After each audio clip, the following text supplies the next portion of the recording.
Well, hello everyone. Welcome to our workshop on concussion. Have you yourself had a concussion? Has your child or grandchild experienced a concussion? Have you ever experienced a neck injury like a whiplash? All important questions. So, who am I? My name is Dr. Brennan Huls. I am a pediatric and family wellness chiropractor.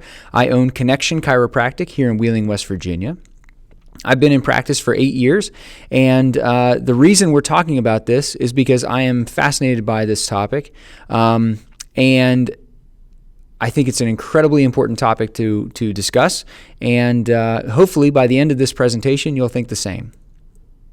So why are we talking about this? Well, it's in the media like never before. Not only is it on TV, but it's in the movies. The new movie Concussion just came out, and concussion is a word that if you say it around most people are going to understand at least a little bit about what we're talking about. They're going to recognize that it's a head injury. And unfortunately, a lot of folks probably have the idea that it's not a serious head injury. It's a bell ringer, a knock to the head, something that just kind of happens. And unfortunately, that's getting a lot of people in trouble as far as their own health and well-being is concerned, not just in the short term, but also in the long term. Every parent, player, school administrator, and coach needs to understand what a concussion is, why they're so serious, understand what to do when a player has a concussion, what to look out for, how to understand the healing process, and hopefully this presentation will address a lot of those questions. It is not designed to be comprehensive by any stretch of the imagination. We are going to focus on the concussions that occur in sport, but concussions can happen at home. They can happen on the military battlefield. They can happen from accidents. They can happen in a lot of places. So this is by no means a comprehensive overview of concussion. What we're really doing is we're starting the conversation, and at the very end of this, there will be links to more resources so that you, once you're armed with some basic knowledge, can go and start doing more of your own research so you can understand this topic better and better. I don't think there's any possibility that you could understand concussion well, or too well, because it's such a pervasive issue, and we're going to talk about why it's so serious here in a moment. But concussion's a big deal, and so again, I hope that by the end of this presentation, you have a much better understanding of what concussion is, why it's so important, how devastating it can be in the short term and the long term. And of course, with the discussion about concussion and in its ramifications for organizations like the NFL and the NHL, really any major sports leagues and things like that, this has the potential to fundamentally change many sports, change rules, change how the game is literally played. So it's a very important topic. Our agenda is simple. We are going to define concussion. We're going to talk about the type of damage that we see in concussion, both microscopic and macroscopic. We're going to go through a quick anatomy lesson. We're going to talk about who is most at risk. We're going to talk about what I believe is the missing link. And I'm certain that this is not an original idea on my part. I think I've just put together some different pieces, and we're going to finish the puzzle, so to speak. And then finally, what you can do as a parent, a coach, an administrator, a concerned citizen, really. If you've had a concussion, what can you do? If you are trying to prevent your kids from having concussions, what can you do? So, what is a concussion? When I say the word concussion, what do you think of? Do you think of just a knock to the head? Do you think of somebody who's gotten knocked out? What are your thoughts? According to the CDC, a concussion is a type of traumatic brain injury. A bump, a blow, a jolt to the head, or, and this is most important, a hit to the body, causing the head and the brain to move rapidly back and forth. So it's not just a head injury. It can be a full body injury. You can have your head be completely unscathed, so to speak, but have a sudden hit to the body. And because of the physics involved with your body, your neck, your head, you can develop concussion from that and never have a actual direct strike to the head. Concussion is caused by a sudden movement that can cause the brain to bounce around or twist in the skull, and that's an incredibly important part of this. No concussion is identical to any other concussion. They are all different depending on the forces involved, depending on the angles involved, the mechanism of injury, those kinds of things. We're going to talk about some stretching, shearing damages which damages brain cells and creates chemical changes in the brain, and that's incredibly important as well.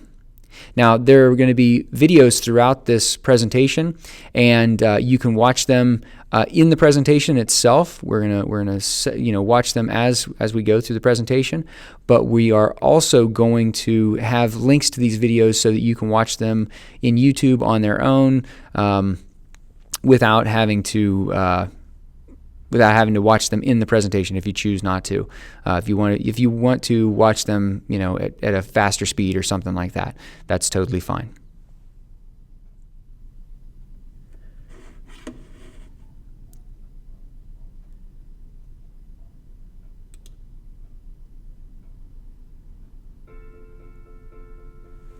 A concussion is a change in how the brain functions. So it's not a structural injury, it's a functional injury. And so when the body or the head is struck, the brain will slosh around inside the head, and it changes how the brain works. Concussions in youth sports is important because you're talking about a potential threat to the development of that youngster's brain. Anything that potentially affects that in a negative way has to be fully reckoned with and dealt with. It used to be felt that you needed to have loss of consciousness in order to be considered a concussion, but in sport-related concussion, loss of consciousness only occurs maybe 10% of the time. Sometimes it might just be like an elbow to the head, or just a tap, or somebody coming down from a rebound and hitting you on the back or something like that, and you get a concussion. You can get them also without any contact to the head. You can get concussion from a whiplash, a car accident, whatever it is. It happens.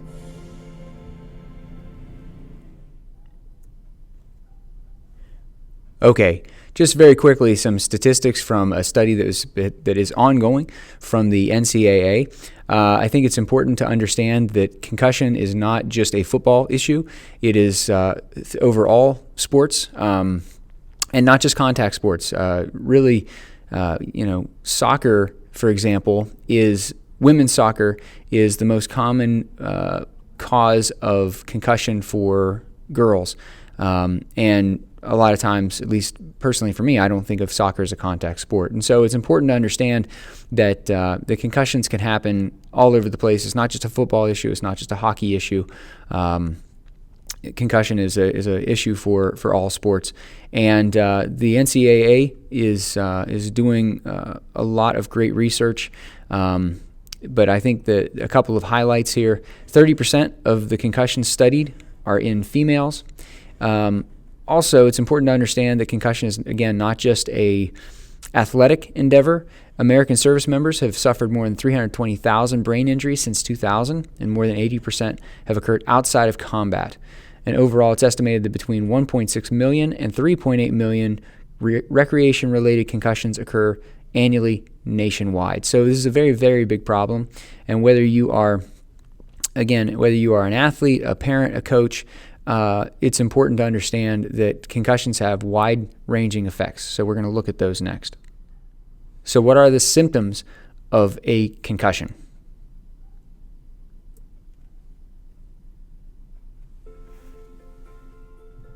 Usually symptoms are short-lived, a few days to a week or two, but sometimes they can have long-lasting impact on how a person functions. It may result in other symptoms such as a headache and blurred vision and dizziness and balance disturbance and concentration problems. And then there are symptoms that can be delayed, like difficulty sleeping, sensitivity to light, sensitivity to noise. I would get hit really hard and have one of those moments where you actually forget you got hit, and you get up and you just kind of keep playing. And then later on in the day, I'd realize I kept forgetting people's names, and I kept calling people the wrong names, and I kept ended up in the wrong place, and I couldn't put two and two together. I knew something was wrong because I got hit, and I was dazed. But I just thought it'll come back. But then my teammates started looking at me and telling me something was wrong with me. I thought I was fine, but then a couple days later, I started getting headaches and stuff like that. So that's when I really started realizing how bad it was. I can't tell you the number of times I've evaluated an athlete and they appear to be okay. You go through your series of questions and evaluations and checking their balance and going through, kind of a mini cognitive evaluation, and they appear to be fine. Only later to then develop signs and symptoms, 15, 20 minutes later. Parents best know what's normal for their kid. Are headaches a normal part of their lives? Moodiness, sleep patterns. Parents can monitor all these things. If they're aware of the signs and symptoms of concussion, they can be the best ones to tell what's normal for their kid. You need to instill to your athlete or your son or daughter that they must know the signs and symptoms of a concussion.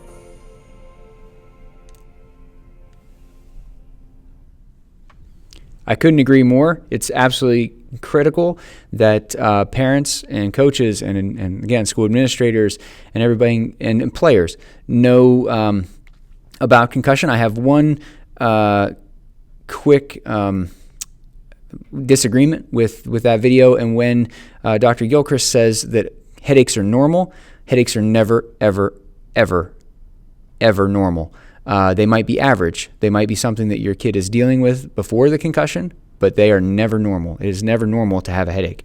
So it's important to get those things checked out even before an injury like a concussion. Okay, so signs observed in a concussion. Player might not be able to recall events prior to or after a hit or fall. They appear dazed or stunned. They forget an instruction, confused about the assignment or position. They're unsure of the game, score, the opponent. They move clumsily. They answer questions slowly. They might lose consciousness, even for seconds. It's important to understand that losing consciousness is not a prerequisite for concussion. 9 out of 10 concussions do not lead to loss of consciousness. Or they show mood, behavior, or personality changes, especially rapid behavior changes. So what are the symptoms that are going to be reported by the person who has suffered a concussion? They might complain of a headache or pressure in the head. They might have nausea or vomiting, especially if the nausea or vomiting is not controllable. If it gets worse, that's a very, very serious sign of a big, big problem. It could be increase in pressure within the skull, possible bleeding or something like that, and you obviously want to get that checked out very, very quickly.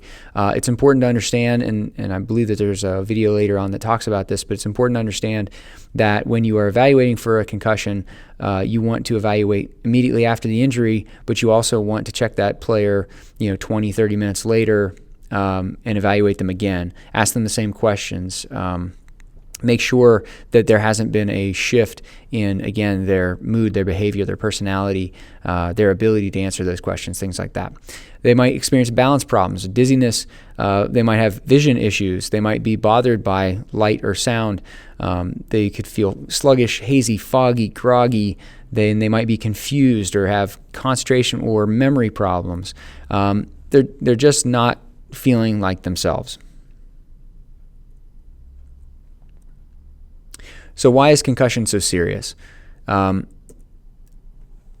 There's a couple reasons why concussions are serious. One, and this is incredibly important to understand, a concussion changes the fundamental function of the developing brain. Now, obviously, if you get a concussion later on in life, you're an adult, you're in college or pros or something like that, your brain is already developed. But what we're talking about really here is a brain in a 5, 6, 7, 8, 10, 12, 15-year-old, whatever, and it's still a developing brain. Especially the younger the child, the more development is going to be going on typically. Also, a concussed brain is more vulnerable to subsequent injury, not just in the short term when we talk about this phenomenon called second impact syndrome, which we're going to watch a video here in a second about that, but also a concussed brain is never going to be quite the same, and it will stay vulnerable to subsequent injury. Once you've had a concussion, you're more vulnerable to more concussions later on. There's no obvious outward signs, i.e. there's no blood or broken bones. You can look from the outside like you're perfectly fine, and if there's enough force to literally rattle your brain around in your skull, which we'll talk about the physics here in a moment, but if there's enough force to do that, then there's a problem, but it might not show from the outside. It's also difficult to detect on standard imaging studies like X-rays, CTs, or MRIs. And the reason for that is because the damage is microscopic, and it's important to understand that there's not necessarily going to be any bleeding on the brain. So it's not going to show up as in a CT or an MRI. Your brain is going to look normal on all those different studies. And so there are certainly some more advanced studies, PET scans and things like that, but they're not going to be ordered on a routine basis. Certainly not if they're looking for things like skull fracture or something like that. And again, like I mentioned earlier, microscopic and macroscopic. And we're going to talk a little bit about both, but really each one of those topics, each one of those levels of damage could be a presentation in and of itself. So I think the biggest problem is, especially in the acute phase, if we have a significant concussion and a child or a professional athlete for that matter returns to play too quickly, as I said, the brain doesn't have a chance to fully recover. And we believe that an injury, a second injury in close proximity to a first injury, can be much more devastating than either injury alone. So really, making the diagnosis and getting the athlete out of play is the most important thing, and giving the brain a chance to heal. If we don't do that and the brain doesn't heal completely, then we set ourselves up for tragic situations. There have been several descriptions in the literature of children and athletes who return to play soon after an injury and can have a devastating second impact injury, which can include death. So we really have to take this very seriously.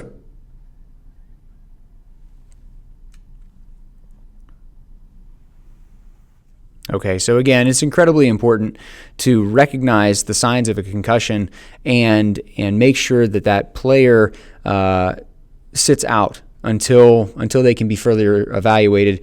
The very last thing you ever want to do is just assume that somebody has not had a concussion and put them back in the game and put them in a place where they are very vulnerable. And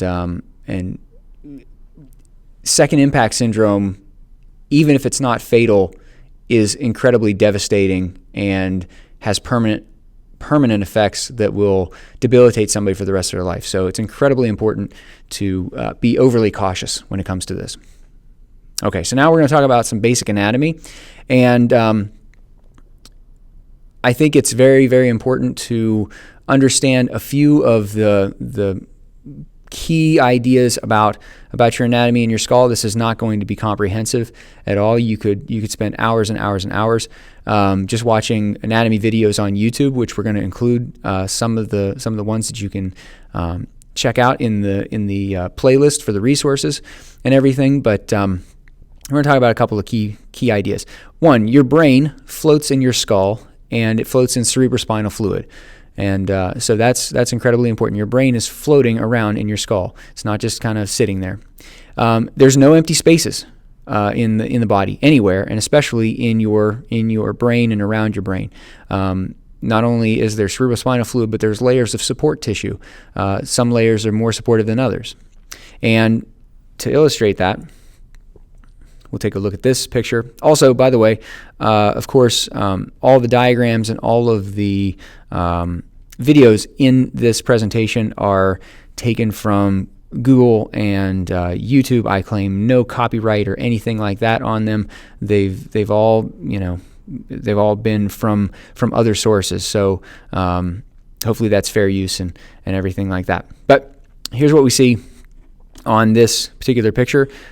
Here is the scalp, so the skin of the head. Here's the bone, and then we have multiple layers that protect this brain. White matter, gray matter, and then you see these filaments in here, and it looks like they are supporting, or they're connecting your brain to this layer right here. And I think that that's incredibly important because, again, your brain is not just floating there.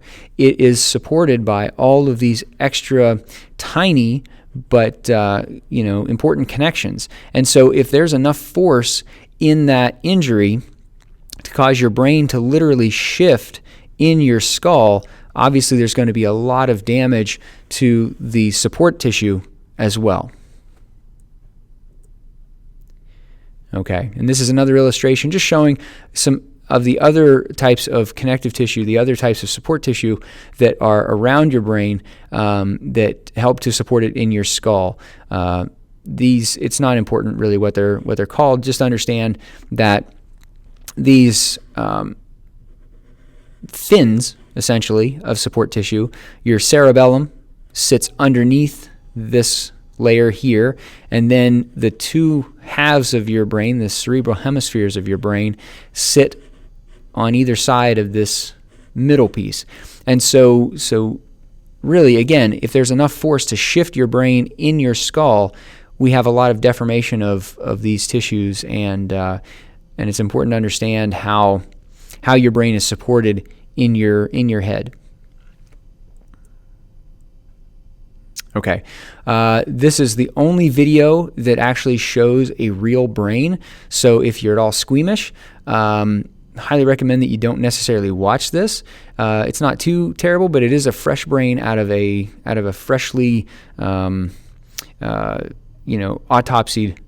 individual, and it has not been what they call fixed. It has not been preserved, and so the purpose of this is to show you how soft a brain really is. If you want to watch the whole video, you're more than welcome to. It'll be in the resources page, but we're going to try to just pick out one particular section, and then we'll move along. And the vessels running in between the sterns, and so the subarachnoid space is no longer visible unless I move the brain, but it's very, very soft. Notice it's totally squishy. It's the consistency, it's much softer than most of the meat you would see in a market. So if I were to pinch this in either way, I could easily damage this with my thumb. In fact, neurosurgeons, when they are doing surgery, often just evacuate with a vacuum or suck out parts of the brain. This string here has been placed.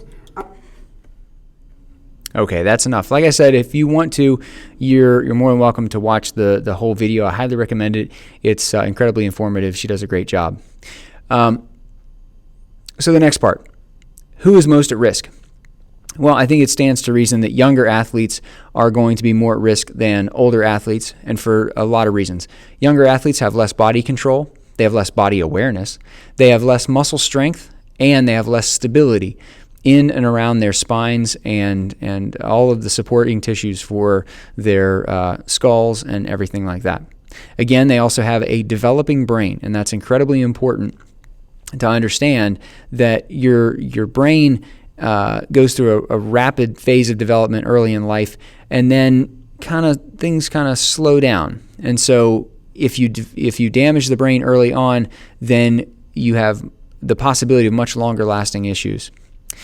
Younger athletes also have less technique mastery. I hear this a lot where coaches and different people from NFL analysts and things like that will say things like, well, if we just need to teach better technique. We need to teach people how to hit better and not use their head and things like that. Well, when you're a young child, it's difficult to understand how important technique is.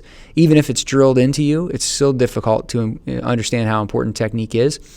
And also, the pros, they still do drills to work on their technique. So how in the world can we expect young children to understand and appreciate and have, again, the body control and awareness to develop really excellent technique where they're always, avoiding using their head and things like that. I think that it's unreasonable to expect anybody, and certainly a young child, to have perfect technique. And so we have to understand that without perfect technique, they're always going to be a little vulnerable.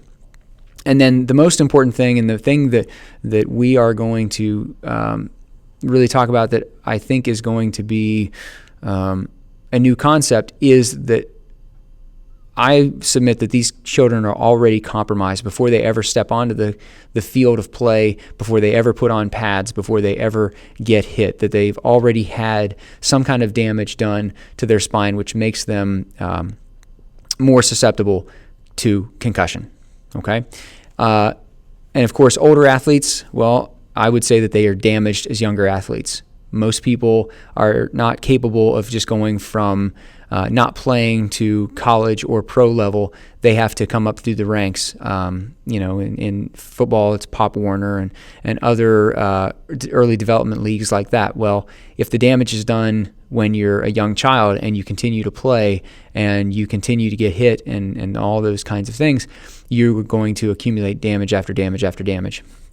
And we see stories of athletes who have documented concussions, documented injuries early on in life, and those injuries haunt them. They follow them into college, pro ranks, and even into retirement and things like that. And this is a video that is here to illustrate that even if you aren't playing on the field, you are still at risk. Kids hurt themselves, and they do it pretty efficiently, really. And so we're going to watch this video. Some of it is funny. Obviously, it's not all head injuries, but I think it's important to understand that kids are kids, and they hurt themselves, and they bounce. They get back up, and they wipe themselves off, and they start running again. They don't cry for very long typically, but you're going to see some pretty violent injuries here in this video. So I hope this really illustrates how not vulnerable people are, not how vulnerable kids are. I don't think that everybody should wrap their kids in bubble wrap, but I think it's important to recognize the kids hurt themselves, and to be proactive is to address these issues before they become lifelong patterns of dysfunction.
Okay, I don't know about you, but I counted about 33 times when a child was either directly struck in the head by an object, like a ball, or they struck their head on the floor or the ground, something like that.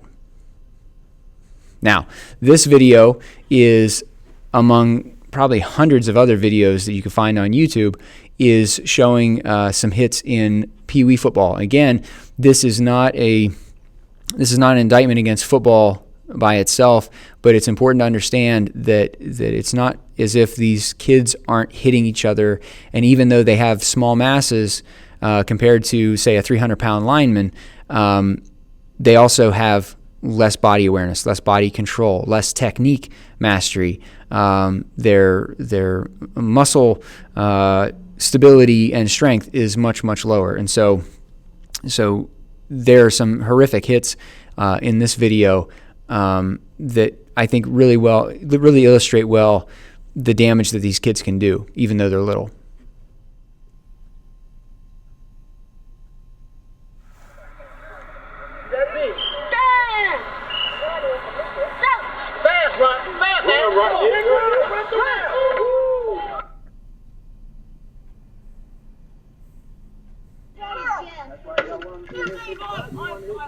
Good lick, Charlie. What's wrong with him? What happened? What happened? Still stopping. Go, go! Oh my gosh!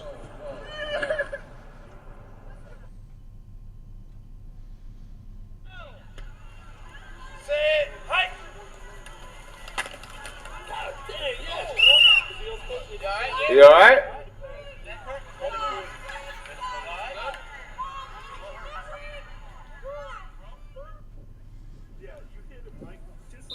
Go. There you go. Good hit.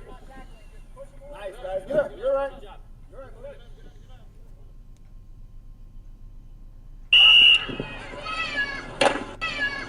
Oh. Wow. Why you guys knock each other out? Why you guys running?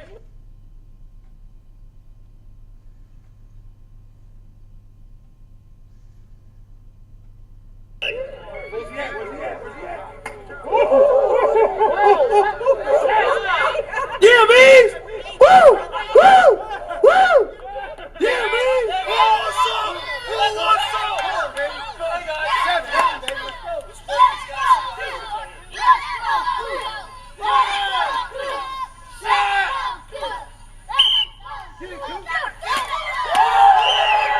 There you go, baby! There you go!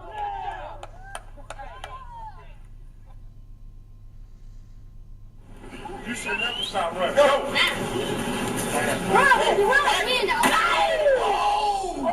See what happened?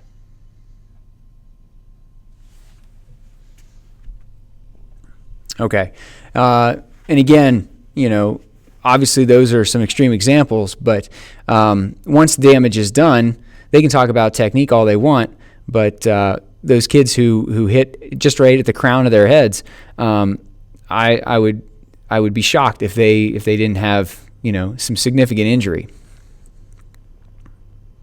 Okay, so I mentioned earlier already compromised, and what does that mean? Well, again, we could do an entire presentation just on the concept of birth trauma, but it's important to understand that birth is something we all go through, whether it's a natural vaginal birth or a C-section birth, and there's complications that can arise from both of those. Even a natural birth, there's a lot of pressure that is necessary to actually pull the baby out in most cases. 60 to 90 pounds of axial traction, so traction directly to the neck and the upper part of the spine.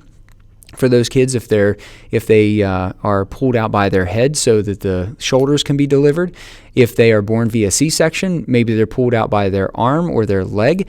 And again, the idea of pulling a baby out, maybe it's necessary, certainly for the safety of mom or something like that. But it's important to understand that the first thing that you do when you pick up a child, a newborn, is you protect cradle, you absolutely support their delicate neck, and if you don't, then we understand that can lead to injury of the child when you just pick them up. And so if we're talking about trauma during birth, oftentimes to get the baby to come out, there's some wiggling going on, and there's a situation where the doctor might tip the head of the newborn very far to one shoulder and then back to the other shoulder, and there can be a lot of damage done, and very early on. And again, because kids are flexible, because babies are super flexible and everything like that, no one seems to worry about it, but it does cause problems, and we see that in chiropractic offices every day. And so it's important to have newborns checked. And again, if your child is starting a sport and they've never been checked to make sure that their spine is fully aligned and functional, and it's because it's supporting their skull, they may be walking into a situation where they are literally already compromised and they're more vulnerable to injury. Of course, that earlier video showing all those kids essentially hurting themselves, falling and whatnot, kids fall. It's part of the learning to walk process. Kids hit their heads. They do all kinds of crazy things, and again, they bounce. They bounce back really well. They might cry for a few minutes, but then they're running around again like crazy people. But it's important to understand that if you as an adult took a fall like that, or you got hit in the head like that, or you jumped off the couch straight into the floor like that one child did, you would probably be in a very serious state of injury. And we can't just because kids recover pretty well, we can't just assume that they don't have the same types of injuries. And finally, subluxation. We're going to talk about that in just a second because, again, this is the missing link. This is what chiropractors do, and that's why we're talking about this. That's why I'm talking about this as a pediatric and family chiropractor, because subluxation, which we're going to discuss here in a second, really sets these kids up for the injury. We're going to talk about why that is.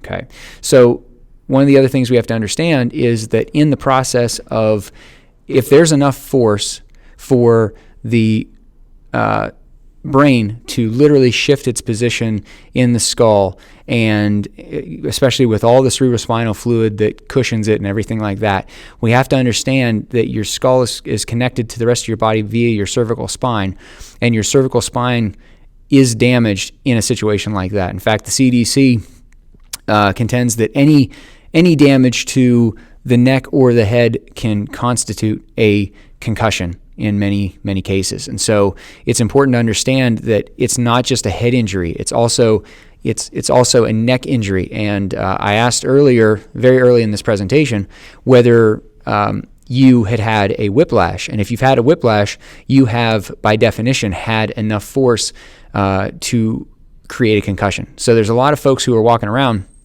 who've never actually been diagnosed with a concussion that have probably had a concussion or two or three or however many because of being in car accidents, because of being in sports accidents, just doing those things. And damage to the cervical spine increases the stress on the brain, and damaged joints broadcast corrupt information. We're going to talk about both of those concepts. But again, because everything is continuous, because your skull attaches to your cervical spine and there's those layers around the brain that we talked about earlier, well, they continue down into and protect your spinal cord. And so if there's any torsion, if there's any twisting of the brain, if there's any damage to those delicate layers, then it has the potential to create a tremendous amount of stress in your spinal cord in a couple of very important places, which we'll show in just a second.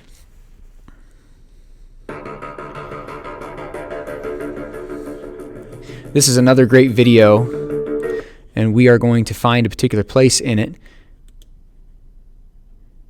And what he's actually talking about here, he's actually going to talk about whiplash, and he's an attorney, but he's going to be talking about whiplash, but it's important to understand that the same forces, it's been estimated that a pro football player is essentially in multiple car accidents every game especially if they're a lineman or a linebacker or something like that. And so we have to understand that, again, smaller bodies, smaller masses and things like that, but if your child was in a car accident, you'd want to get them checked as well. And so it's important to understand that the same types of forces that are maybe not quite as violent as if you were in a car accident, but the same types of forces on the head, neck, and are going to be involved in some of these sports. So let's go ahead and watch this. Again, you can watch the whole video in its entirety from a link that you'll find either below this or on our resources page on our website. Hand is off the steering wheel. Then the pressure from the seat shoots the torso of the human body forward like a diving board propels a diver. The torso moves first, and because your head is somewhat like a bowling ball supported only by your neck, your head will remain motionless for a few more milliseconds. So the car moves first, then your torso moves out from underneath your head. This forces your head to suddenly have to accelerate to catch up with the car and your torso. This very sudden acceleration of your head causes 2 points of stress in your neck. The first stress point is at the cervical vertebrae C5 and C6, and the other stress point is between the cervical vertebrae C1 and C2. These two areas of our neck usually get the most damaging forces, which oftentimes tears or permanently stretches the ligaments that hold our vertebrae in their proper place. It is these exact same laws of physics that cause mild traumatic brain injuries. Our brain is very complex and made up of 2 types of brain cells. The center of our brain is called white brain matter. And then there is the gray brain matter, which surrounds the white matter. Our brains are floating in a liquid, which is cerebral spinal fluid, all housed inside of our very hard skull. It's important to know that the white brain matter is much more dense and heavier than the gray brain matter. And there are billions of cells in our brains, and there are axons that connect the gray and the white matter. These axons transmit information from one part of the brain to another. When a person is suddenly hit from behind, like in our example, your head, which is the last part of your body to move in a crash, has to accelerate forward quickly to catch up to the car and your torso. And your head may even be hit on the back by your headrest, further increasing the acceleration of your head. Since our brain is floating in liquid and consists of 2 different types of brain cells, one heavier than the other, each part of the brain accelerates at a slightly different time and rate. The difference in the movement between the white and gray matter causes diffuse axonal shearing. This is a medical term that explains how the connecting axons are damaged from the shearing between the gray and white brain cells. Your brain cells follow Newton's first law of physics, and our brain remains still while the skull is being accelerated forward by the headrest. The brain's gray matter is accelerated first because it's closest to the back of our skull, and it's softer and has less density than the white brain matter. The pressure from the gray brain matter begins to apply force to the white brain matter, and then the white brain matter begins to move forward to catch up with the gray matter. Now, as your head is traveling forward, it will suddenly stop when your seatbelt, which holds your torso in your seat, causes your head to jerk backwards. Meanwhile, your brain is still moving forward inside your skull and goes through the same traumatic forces a second time Again, this causes shearing of the axons as the gray and white matter move at different times and speeds. Also, if there's some rotation of your head, like your head is slightly turned before or during the crash, then the shearing to your brain cells can be even worse. This type of an injury can happen in less than a quarter of a second. Most times, people don't even lose consciousness.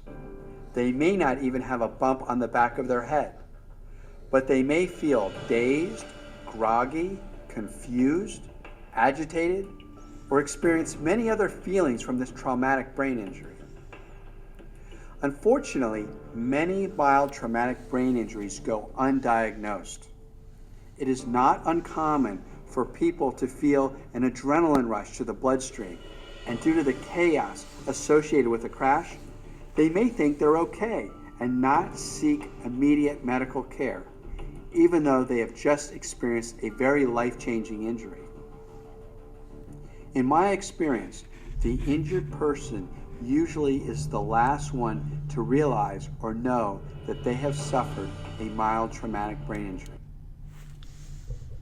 Okay, sorry about that. I got off on the screen. Anyway, so even though he's talking about auto accidents, I think there is a couple of really important parallels. One, again, just like we had talked about earlier, the forces on the head, neck, spine, the brain, and everything are very, very similar. He talked a lot about the axonal shearing, the microscopic brain injury that occurs when different parts of the brain move at different rates because they have different densities. And it's important to understand that, maybe you're not in in your seat and harnessed in by a seatbelt. Maybe you are running down the field and you get hit by another player, and that's the first part of the injury. And then when your head hits the ground as you fall to the ground, that's the second part of the injury. And again, just like he said, there's chaos at a auto accident scene. Well, there's chaos and adrenaline rush and all that kind of thing during a game. And so a lot of times these players who very rightfully so want to stay in the game, don't want to admit they're hurt, don't want to admit to coaches or anybody that they need to come out of the game, don't want to admit to themselves that they need to come out of the game.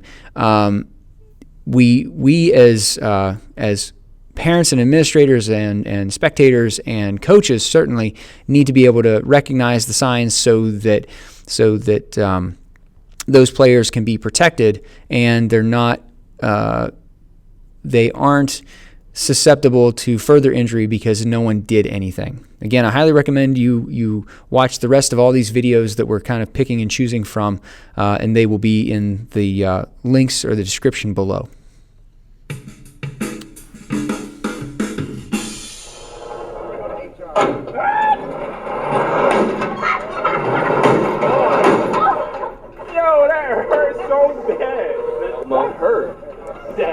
That hurt. That's only 5. We'll do it once without the seatbelt. Watch. No thanks, I'm good. I'm good. The message is safety. This is an educational tool. We're trying to inform people who may not be aware of the benefit of seatbelts. And I would say that the majority of the population wears it, but we're trying to reach out. Okay, I included this video because I'm sure that Sergeant Troy Anderson and other police forces have their hearts in the right place. They want to educate folks about the importance of seatbelts and everything. But now, with the understanding that we have after watching the Whiplash video and after all of our talk about trauma to the brain and everything like that, we just watched 3 people get a whiplash and a concussion. I would argue that even at 5 miles an hour, there was more than enough force, especially because they weren't prepared for that, even though they were waiting for it. Several of those folks had their chins hit their chest and then their head rebound before they could react. And when that gentleman is saying, "Oh, it hurts so bad," well, of course it did, because now he's done damage to his cervical spine and probably his brain. And so it's important to understand that even in a demonstration like that, people can get inadvertently hurt because they don't understand, and even the police here in this case don't understand the magnitude of what they've just done, or what the power of that particular simulator has, because it just gave those folks whiplash. And if they don't get themselves checked, if they don't get themselves evaluated for possible concussion and the other associated things that go along with that, they could be more vulnerable to other injury later on. They could develop all kinds of interesting things like headaches and issues with blurry vision or something, just fogginess. And I think it's really important to understand how quickly these types of things can happen, even in situations that are controlled, like a simulator with a state police. Okay, so what about chiropractic? What in the world can we do as chiropractors? Well, it's important to understand, I mentioned subluxation earlier, and that's our chiropractic word for a structural imbalance, and there's 3 components to it.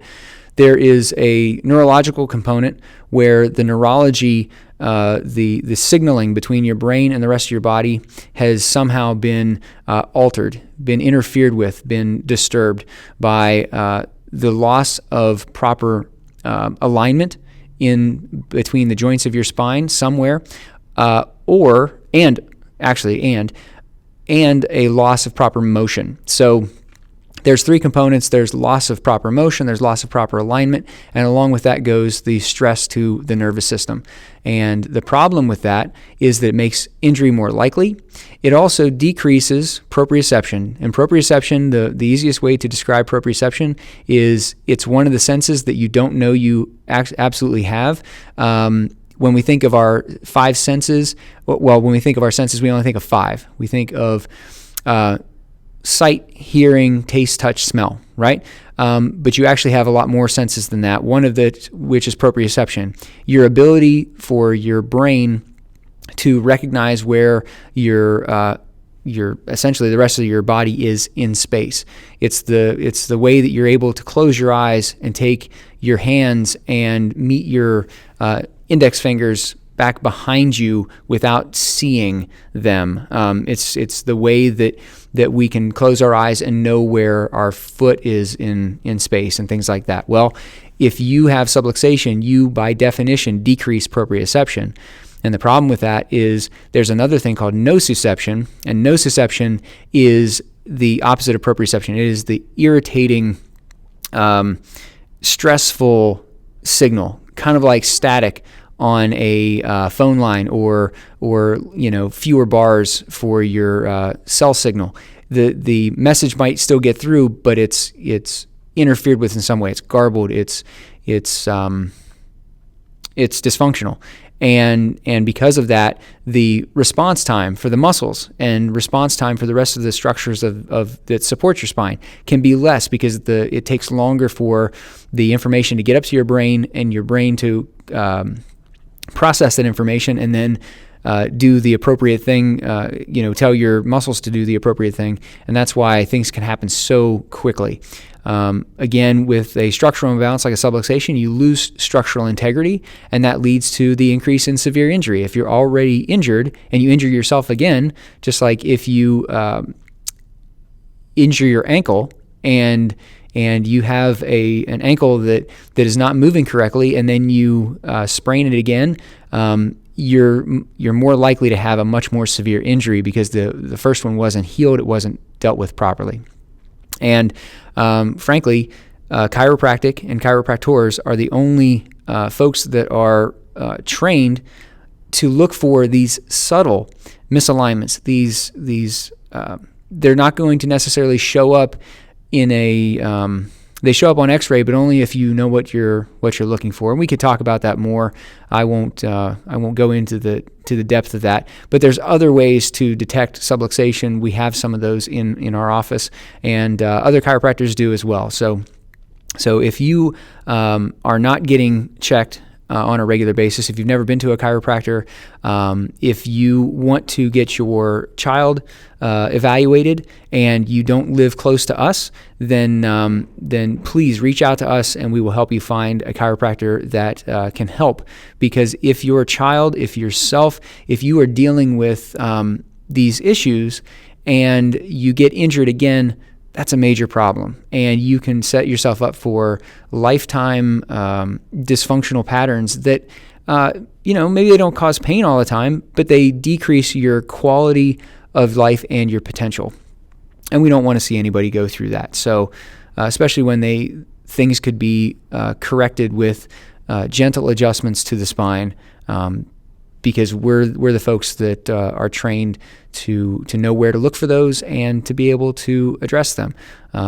We look for the cause of the problem and not just deal with the symptoms. But anyway, so a question comes up, and lots of questions I'm sure that you have, but one of the common questions is, what about helmets? Aren't helmets designed to protect from concussion and those kinds of injuries? Why can't we just develop better helmet technology? And I think this doctor here does a fantastic job of explaining why. So the idea of the helmet, if you think about how the brain might move inside the cerebral spinal fluid that sits inside the cranial cavity, the analogy that I like to use is if you and I were sitting here having an egg toss, and the egg yolk represents the brain, the egg white represents the cerebral spinal fluid that surrounds the brain, and the egg shell represents the skull or the cranial cavity. And if we had this egg toss, every time that it leaves my hand and moves through the air to you, it accelerates as it leaves my hand, and as you catch it, it decelerates. And that egg yolk is rebounding off the undersurface of the egg shell, much like the brain rebounds off the undersurface of the cranial cavity. So that movement's going to take place whether or not we put bubble wrap around that eggshell or we put a helmet on the head. Now, that helmet might prevent the skull from fracturing, and the bubble wrap, as we increased our distance during our egg toss, might prevent the eggshell from cracking. But it's really not able to prevent that movement or manage that energy inside the cranial cavity. So that's really the problem. Okay, again, I think that he explained that really, really well, regardless of how good the technology is for the helmets, and they certainly help. But if there's enough force to rattle the brain, then you still have an issue. Okay, so now what? Again, the most important thing you can do is take this information and share it with as many people as you possibly can. Again, I cannot stress this enough. It's important to talk with other parents, coaches, school administrators. Make sure that your school, that the team that your child is on has a plan in place to not only evaluate children after an injury, but prior to. There are apps that you can get for your phone. There's testing that is done in, I don't know if every school has to have it, but most schools have computerized testing that's done as a baseline so that if a child is injured, they already have a normal, quote unquote, value for them for some kind of cognitive testing, and then they can test them again to see how they're recovering after their injury. The CDC, which is where some of these videos came from, the CDC does an amazing job with understanding head injuries and head injury prevention programs. They have a program called Heads Up. Again, there's a whole page dedicated to that on our website. There's a whole slew of resources in all kinds of ways. There's videos, there are checklists, there are discussions about the protocols that people recommend, the CDC recommends for return to play and all those kinds of things under the Heads Up program. So I highly recommend that. Make sure that your physicians that you're taking your kids to have been properly trained on concussions. There's a physician track on the CDC's website that you can take for free, actually, and learn the signs and latest research on concussions. And something I just took the other day. It takes less than an hour. It was a wonderful resource, and you as a parent or you as a coach can take similar training programs as well. Make sure that your coaches have checklists so that they can quickly, on the back of their clipboards or other readily available resources, so that they can check children as soon as they come off the field for signs and symptoms of a head injury, that kind of thing. And of course, get your kids checked by a chiropractor prior to the season if possible. Most people are surprised when I tell them that ideally kids would be getting checked from their moment of birth, which surprises a lot of folks. And we'll have another video here soon where we talk about the importance of getting a newborn checked. But suffice it to say, again, if your child is already compromised from the birth process that didn't quite go, perfectly, then when they start to suit up, when they put on pads and when they start to run around the field looking for people to hit, they are going to be more likely to hurt themselves as well. And finally, use our resources page as a springboard for your own research. Cannot stress this enough. Clearly, we've been talking for I don't know how long, but we've only scratched the surface. There's so much more here. You need to educate yourself as a parent, a coach, a teacher, a school administrator. Everybody needs to be aware of concussions, of traumatic brain injury, and how important it is to recognize those things and to deal with them appropriately, so that we don't have more tragedies where a child gets hurt and then they aren't recognized for the seriousness of it, and they go back out on the field and they get another traumatic brain injury and they die.